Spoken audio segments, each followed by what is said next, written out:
एक छोटा सा गांव था, हरिपुर।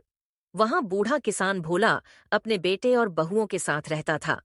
भोला की पत्नी सावित्री बहुत दयालु थी। उनके दो बेटे थे, बड़ा रामू और छोटा श्याम। दोनों की शादी हो चुकी थी। बड़ी बहू रमिया और छोटी बहू लक्ष्मी। रमिया बहुत चालाक और लालची थी। सारा दिन दूसरों की बुराई और दिखावा करती, जबकि लक्ष्मी बिल्कुल नाम के जैसी सीधी, नेक दिल और भगवान में विश्वास रखने वाली थी। हर सुबह वो सबसे पहले उठकर तुलसी को पानी देती, घर के आंगन को धोकर सजाती और सबके लिए नाश्ता बनाती। सास सावित्री उसे देख खुश होकर कहती, बिटिया, तू तो हमारे घर की लक्ष्मी है। हाँ हाँ, बहुत बनी फिरती है देवी। देखना, एक दिन इसको दिखाती हूँ। एक दिन गांव में बड़ा आयोजन हुआ। सेठ सूरजमल ने ऐलान किया, जो भी महिला सबसे नेक और सच्चे दिल से भगवान का भजन करेगी, उसे मैं 5 बीघा जमीन दूंगा। पूरा गांव उत्साहित था। रमिया और लक्ष्मी दोनों ने हिस्सा लिया। रमिया ने सोचा, अगर जमीन मिल जाए तो मेरे पति रामू को ही सब मिलेगा। फिर मैं पूरे घर की मालकिन बन जाऊंगी। दूसरी ओर लक्ष्मी ने मन ही मन प्रार्थना की, हे ठाकुर जी, अगर कृपा हो तो वह फल मेरे सास ससुर के लिए हो, हमारे परिवार की भलाई के लिए।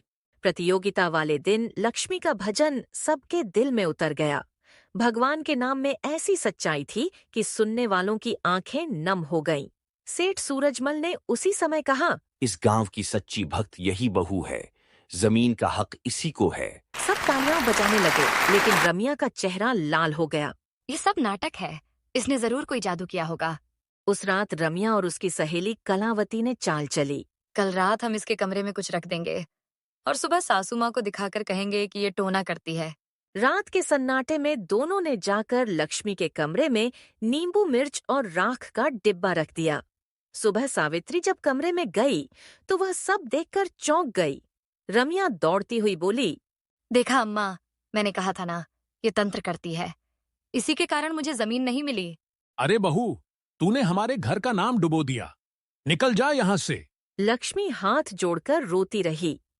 बाबूजी, मैंने कुछ नहीं किया, झूठा इल्जाम है।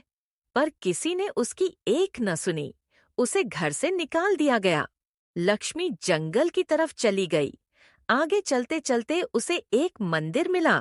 मंदिर के सामने खड़ी होकर कहने लगी, हे ठाकुर जी, अगर मैं निर्दोष हूँ तो मेरा सच्चाई साबित करना।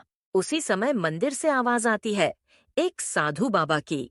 बेटी, रो मत, यह भगवान का इम्तिहान है। ये लो यह सत्य फूल, इसे आंगन में बो देना। कल सुबह सच सबके सामने होगा।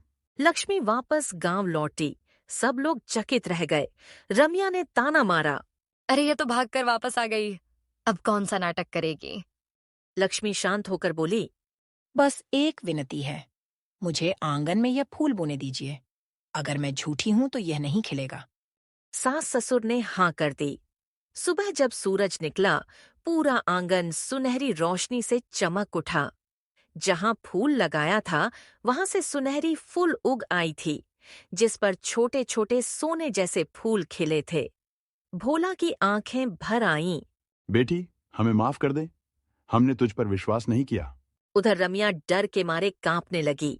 रमिया जमीन पर गिर गई और जोर जोर से रोने लगी। मुझे माफ कर दो, मैंने जलन में आकर पाप किया। लक्ष्मी ने उसे उठाकर गले लगा लिया। दीदी, इंसान गलती करता है, लेकिन भगवान उसे सुधारने का मौका देते हैं। उस दिन के बाद रमिया पूरी तरह बदल गई। अब वह खुद लक्ष्मी की सेवा करती, सबका आदर करती। भोला ने अपनी जमीन दोनों बहुओं के नाम कर दी।